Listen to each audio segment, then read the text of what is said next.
पांढरकवडा नगरपरिषद नवनिर्वाचित नगराध्यक्षाचा पदभार सोहळा। नगराध्यक्ष आतिश उर्फ सोनू बोर्ले नगरपरिषद उंबरठ्यावर नतमस्तक झाले। पांढरकवडा नगरपरिषदेच्या नवनिर्वाचित नगराध्यक्षपदी आतिश उर्फ सोनू बोर्ले यांनी विधिवत पदभार स्वीकारला।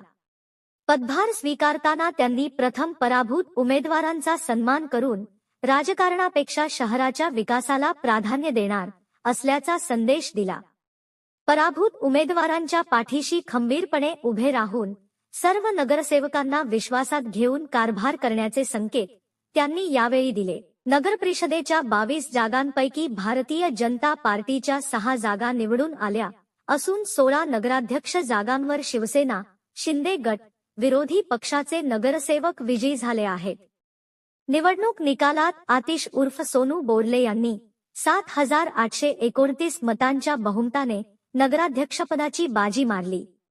पदभार स्वीकारण्यापूर्वी त्यांनी केळापूर येथे जाऊन जगदंबा मातेचे दर्शन घेतले। त्यानंतर पांढरकवड्यात आगमन होताच नगरपरिषदेत प्रवेश करण्यापूर्वी छत्रपती शिवाजी महाराजांच्या पुतळ्याला अभिवादन करण्यात आले। त्यानंतर गौपूजन करून शंखनाद व तुतारीच्या गजरात त्यांचे जंगी स्वागत झाले। नगरपरिषदेच्या उंबरठ्यावर नतमस्तक होत त्यांनी जनतेप्रती कृतज्ञता व्यक्त केली।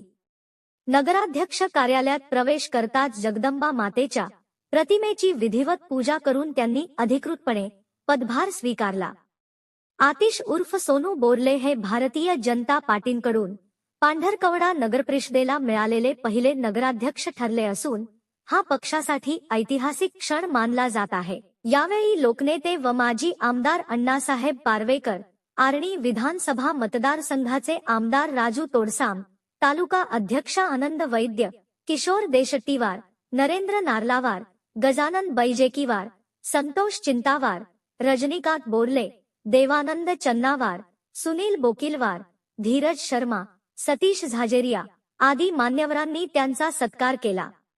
पालिकेच्या परिसरात लहान मुलींनी लेझीम खेळत व फुलांचा वर्षाव करून स्वागत केले।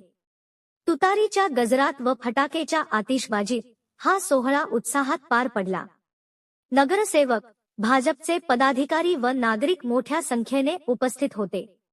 स्थानिक वार्ता, स्थानिकांचा आवाज, स्थानिकांसाठी।